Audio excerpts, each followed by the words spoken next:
So prior to playing Space Marine 2, I knew virtually nothing about the Warhammer 40k universe. In fact, I often got Warhammer Space Marines confused with the big bulky armored soldiers from the StarCraft universe. However, after playing Space Marine 2, I still know very little about the world of Warhammer 40k. Not that it is a bad thing, I never anticipated this to be my gateway into the 40k universe, so why was I interested in this game?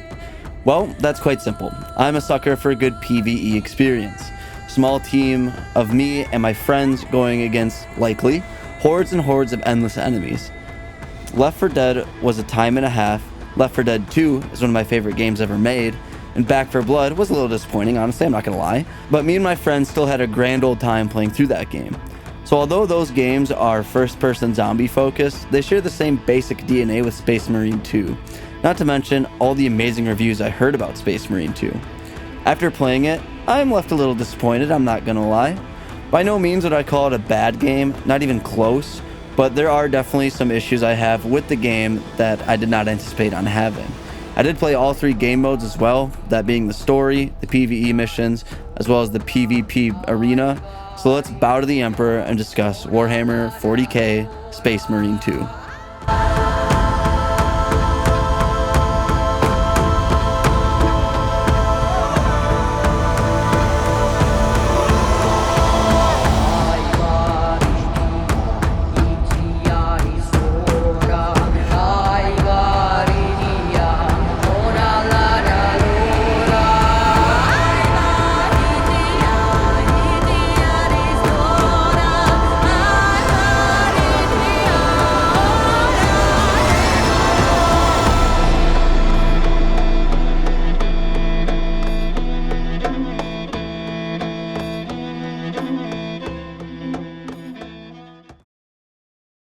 Warhammer 40k Space Marine 2 was developed by Saber Interactive, published by Focus Entertainment, and is released on September 9th, 2024 for PS5, Windows PC, and Xbox Series consoles.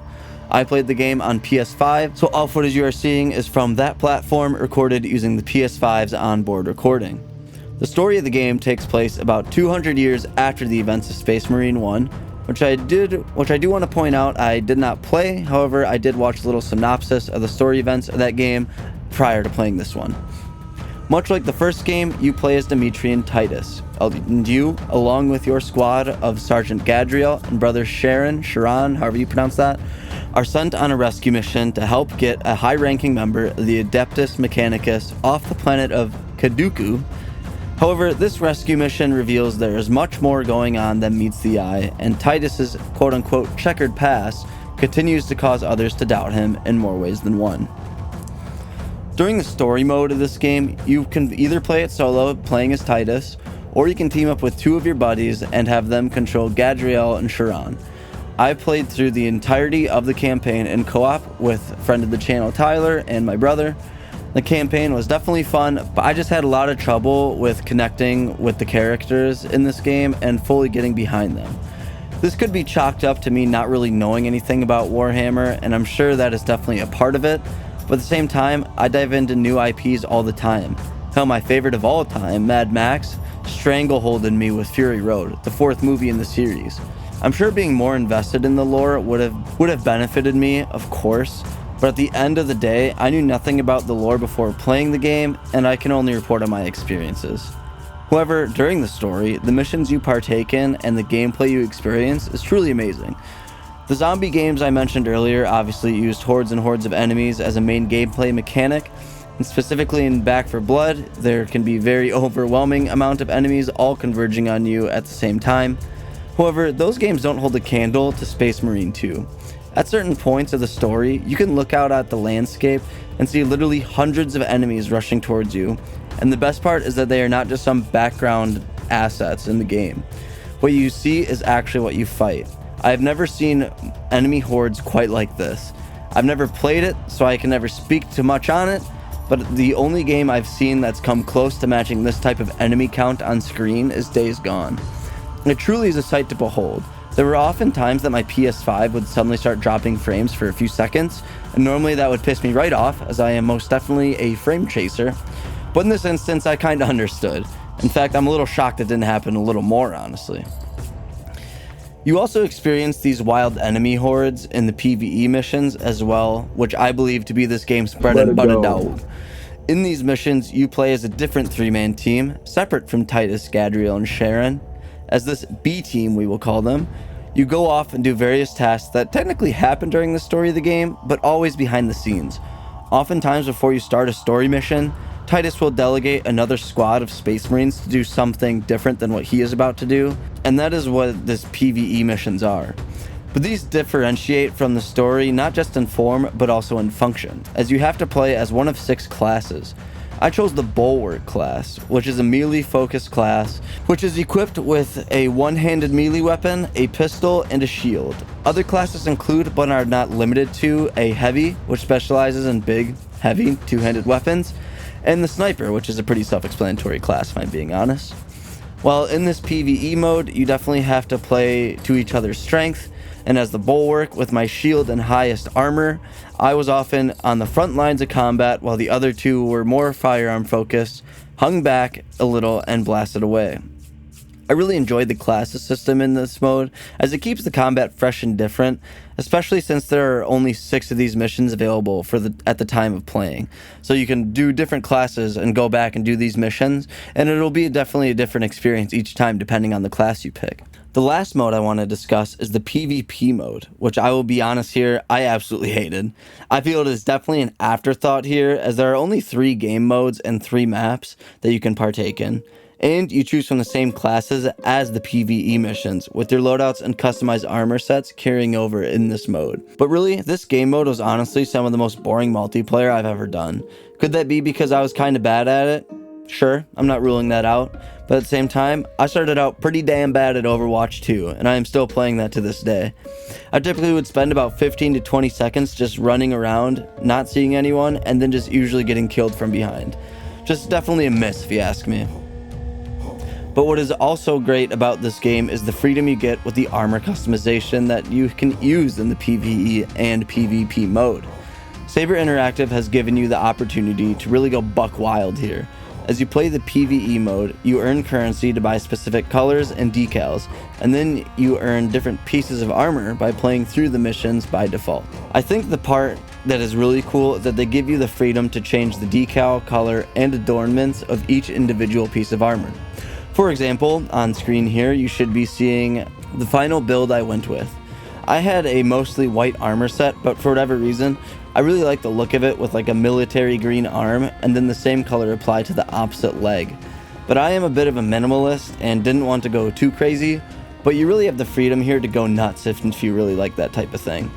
It allows a lot of players to really express themselves through their armor, and I would love to see a video of the coolest looking armor sets.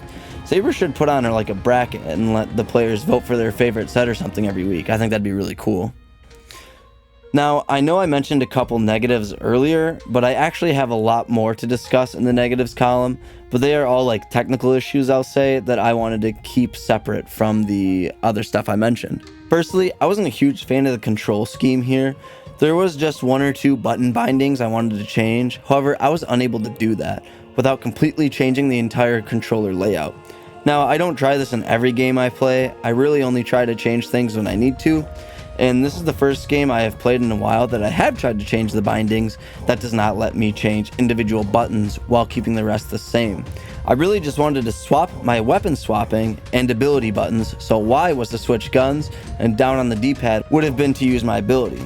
However, I was unable to do that without choosing a whole new layout, and even then, I think I scrolled through the layouts, and that wasn't even an option in any of the controller layouts. Luckily, there were not a lot of in-game bugs, except for a major one that was borderline game-breaking. This is spoiler-free, but I can't remember the exact mission, but it was the part of the campaign where we had to ride an elevator to the top of somewhere, and while on that elevator, we had to defend the chains of it and shoot normal enemies that were trying to take us out in order to keep the elevator going.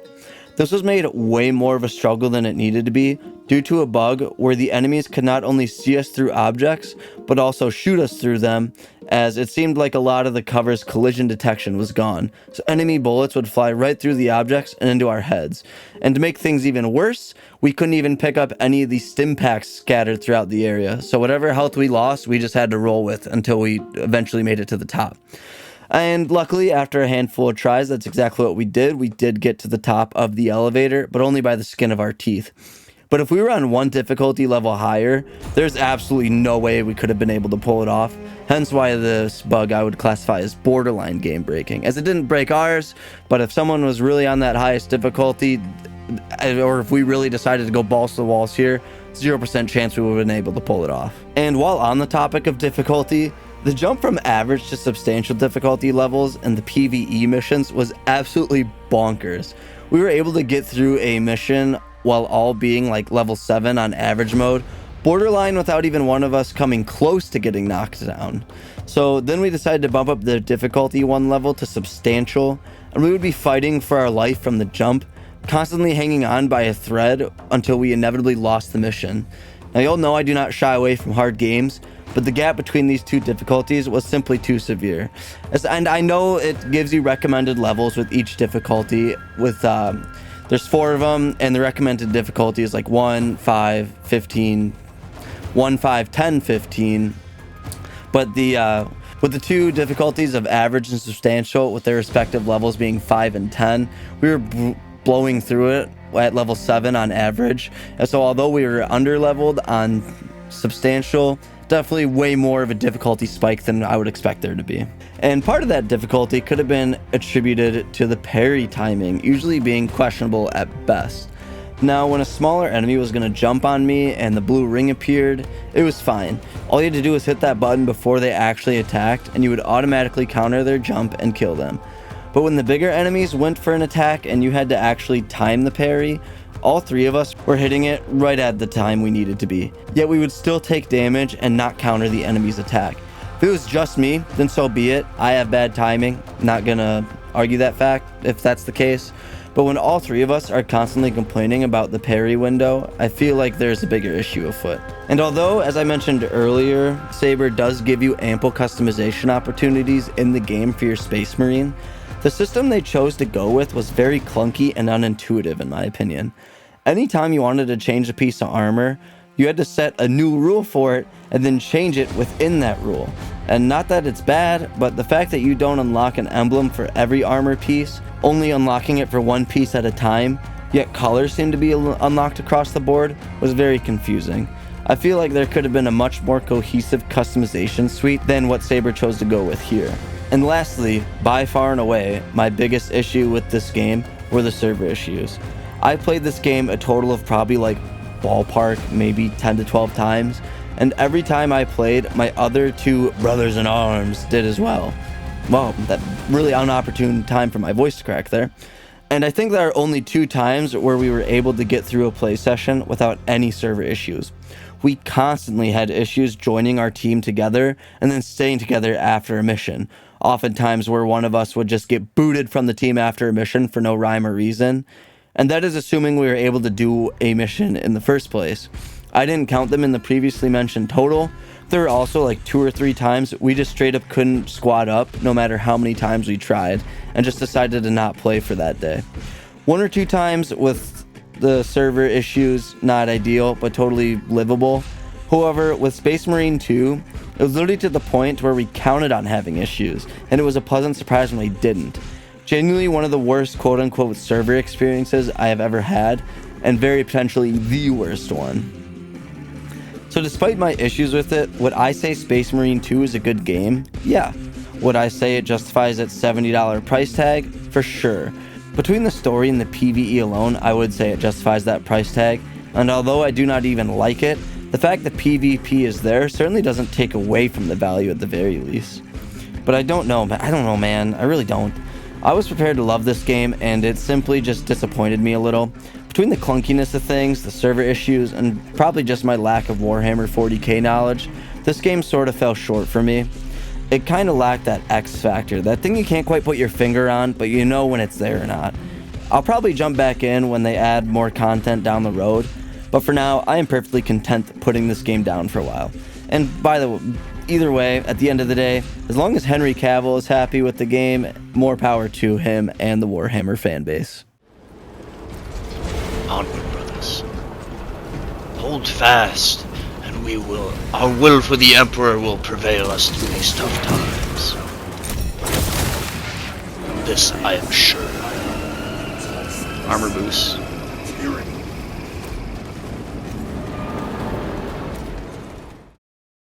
Warhammer, man, I just don't think it's for me. I really don't. Although I wouldn't mind a flying skull following me around. That'd be pretty cool. I think it's a servo skull is what they're called. And speaking of following, thank you so much for following along in this video and giving it your time and attention. I really appreciate it. If you like this video, don't forget that thumbs up button. Small click for you goes a long way for us here at Milkman Media. Next up, I was planning on playing the Plucky Squire, which I actually did start, but then I remembered that Classic Marathon Infinity dropped on Steam in late August, and playing through that one will complete my Classic Marathon Trilogy journey. So I am going to prioritize that one first, and then the Plucky Squire after that.